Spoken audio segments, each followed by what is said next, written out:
Shpirti i njeriu titullohet libri më i fundit i autorit Mehmet Deliu, libër i cili është mirëpritur nga personalitetet e njohura të jetës kulturore artistike të rajonit, si dhe nga bashkëpunëtorët, drejtues të shkollëve nxënës.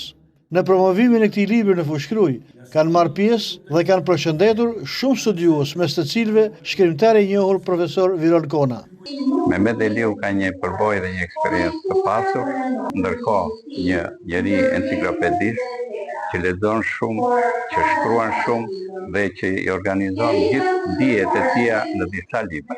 Autori ka folur mbi motive që i shtyn atë të sjellë këtë libër para lexuesve mbi shpirtin njerëzor. Shpirti i njeriu është ajo që bashkon trurin, i cili bën llogari, dhe zemrën që ndjen.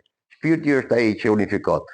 Dhe kur shpirti ndjen, është si puna atij që ndryshe kur godet dikë, nuk e ndjen ti dhimbje, po kur të godasin ti e ndjen dhimbje.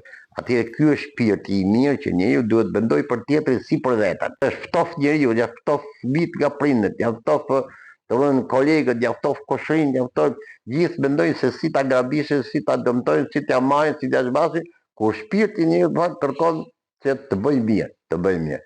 Mehmet Deliu ka botuar rreth 6 libra të ndryshëm dhe ka një libër tjetër në proces botimi.